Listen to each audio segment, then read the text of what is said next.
Okay, welcome back to my hobbies that might be useful. All right, Sweet Peach just called me. She says she's on her way home. So we're going to shut this off. It's 4:30 now, about the time I said I was going to stop. As you look in there, that's a nice looking pot roast. Now we're going to take this out, and I'm holding the camera, so this is going to be difficult.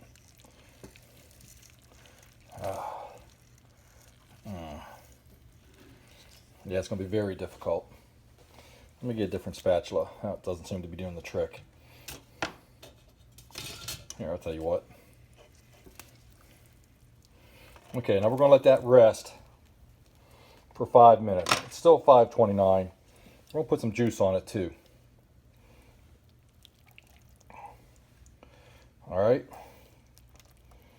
You know what? We could even get this ready. Put some carrots out here.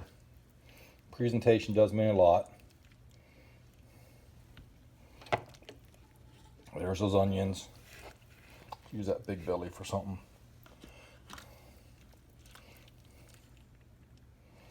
Okay. There we go.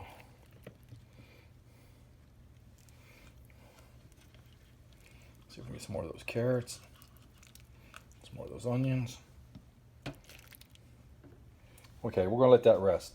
Now earlier I took out some juice because it was about to overflow. I'm going to make some gravy. I want the juice to be a little cold, not too terribly hot. Now normally I would use cornstarch and water, but I was looking around, I couldn't find any cornstarch. So what we're going to do here is measure out about a tablespoon.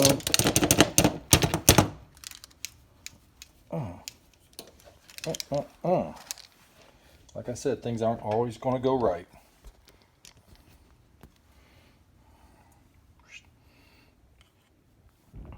Some butter. Yeah, it's really hard to do this and hold the camera. So we might put the camera down for a little bit. Or we might just say, to hell with measuring. Get you some butter in a pan.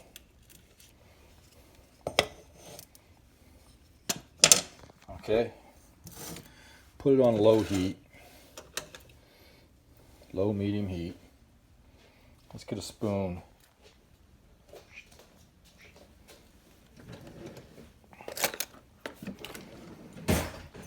Get you dizzy?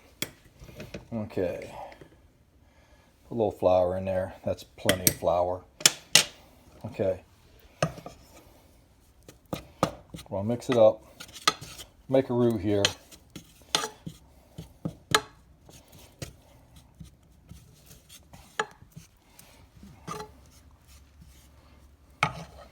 Turn this up a little more.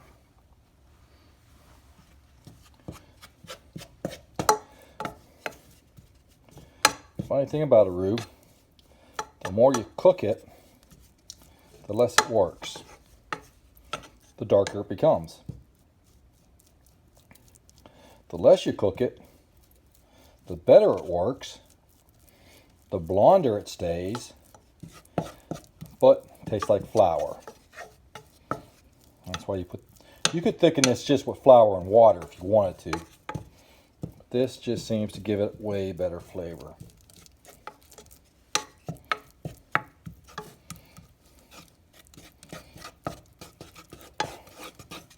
I like to cook my roux for about 2 minutes. I like a light roux.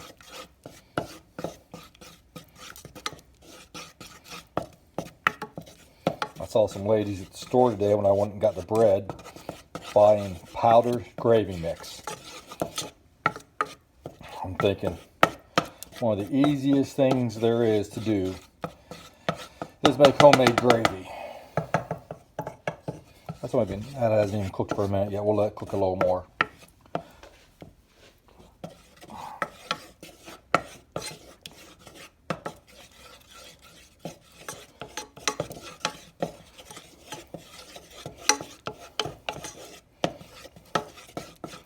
I don't want it to burn, but I do want it to be even.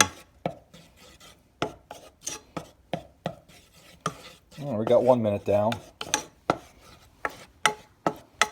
Let's go for another minute. And then you got light, medium, and dark. You make a gumbo, you cook this for about 20-30 minutes. It gets really, really brown, and it doesn't thicken much.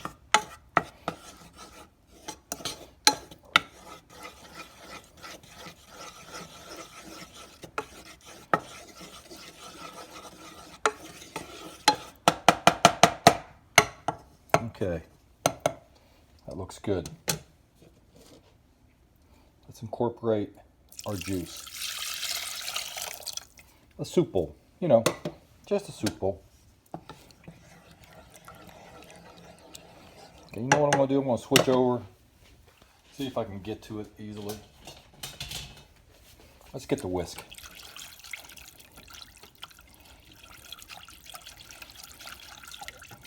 See how that gravy's light?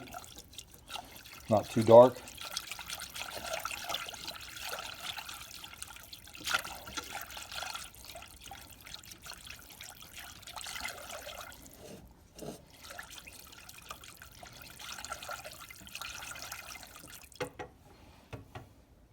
I don't need a lot of gravy, it's just the two of us. Okay, salt and pepper. Don't need a whole lot of salt and pepper. Actually, no salt. Just add your pepper. Because you already added salt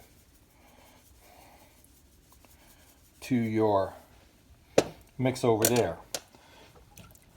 So it should be salty enough.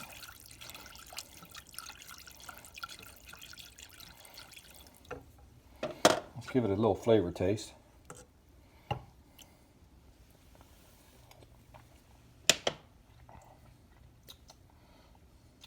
I like to have a little more beef flavor than that.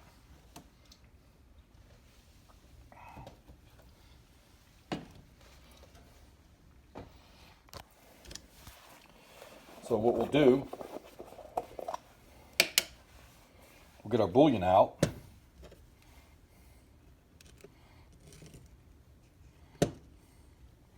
Add just a little bit.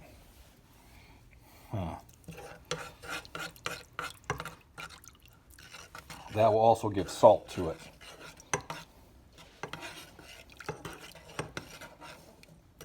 That's basically it, guys. I like the paste bouillon better than the cube bouillon, so I can do just what I did.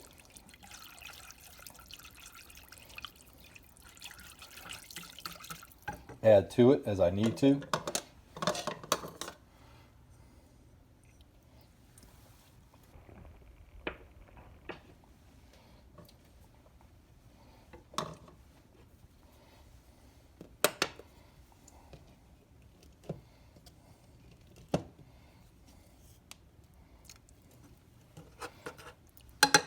Trust me, cooks do that a lot.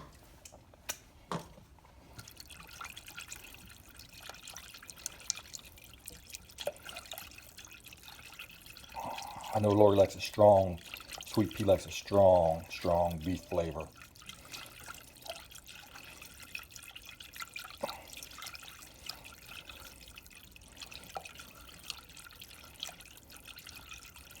Okay, our meat's rested for 5 minutes.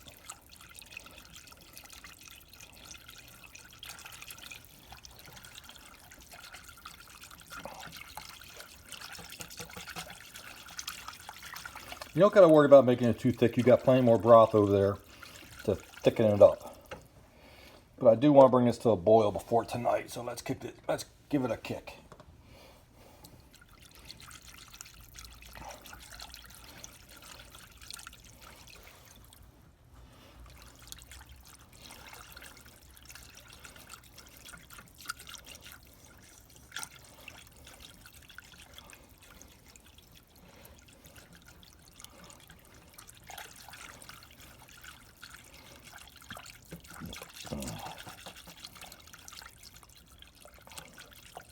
Yes. It's getting close.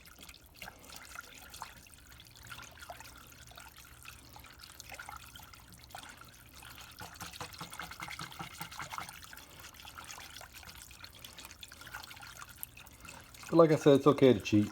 If you just want to use a powdered gravy mix, you can do that. Matter of fact, if this doesn't turn out the way I want it to, I'm going to add a little thickening agent to it just to get it to where it needs to be. Always, when you're cooking, have a plan B.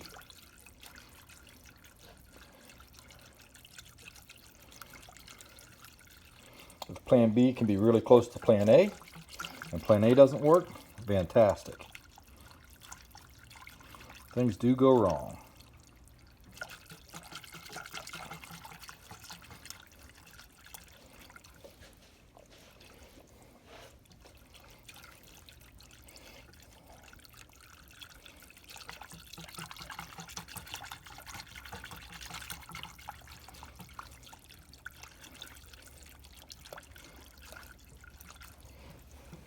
I feel like my arm's about to fall off.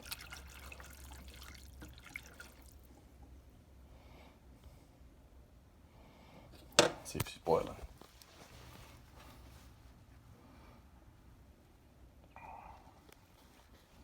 It's looking nice though. That's looking store-bought if I've ever seen it. Well, except for the couple little lumps, which will always be a giveaway.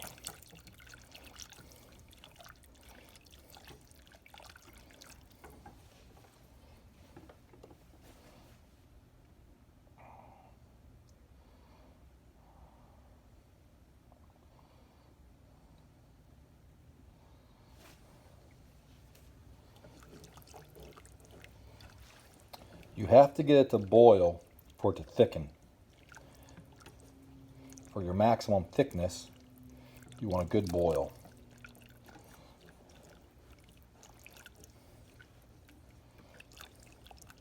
If you like a thin gravy, you'd probably be all right now.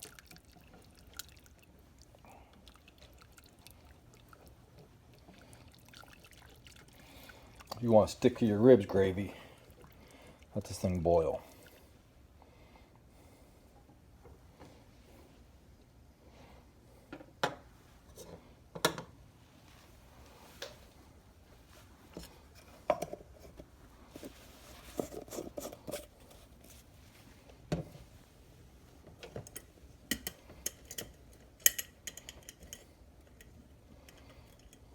Remember, if you like these videos, hit like, subscribe, hit the bell. Yeah, that's coming up real good.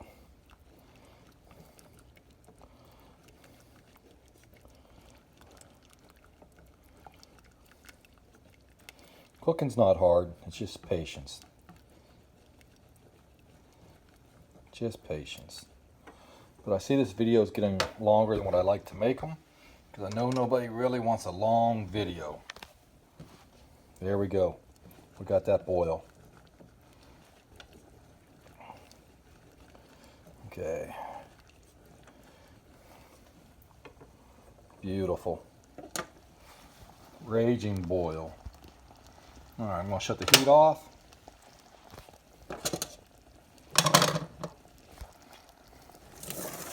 Let it relax.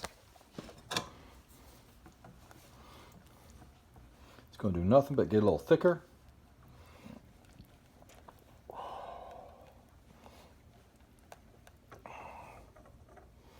Okay. Now, I told you this was going to be tender meat.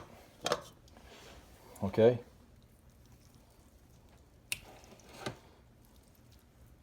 Actually, they say really tender meat you can cut with a spoon.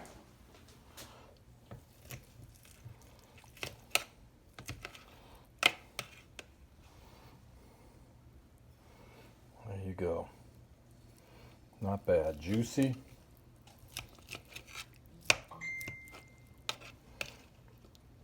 Comes right apart. Now for the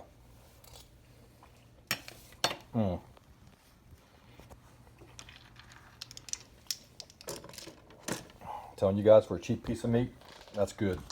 I'll take the gravy.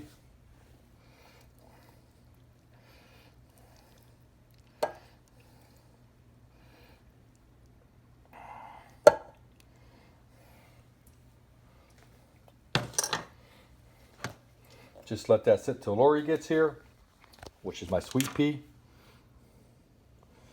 One more bite. Fantastic. Here's your carrots. Let me get a whole one. Got a little crunch to them, not much. The potatoes. They're done.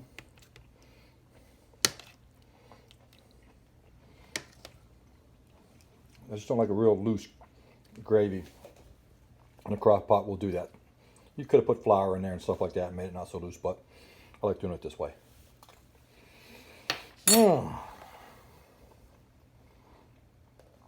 Not bad at all. Okay, I'm going to put the lid back on.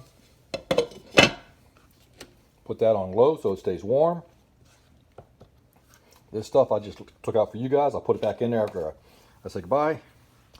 Which is now, it's time to say goodbye. So remember, if you like this video, hit like, subscribe, hit the bell. Appreciate it. Thank you very much. Bye.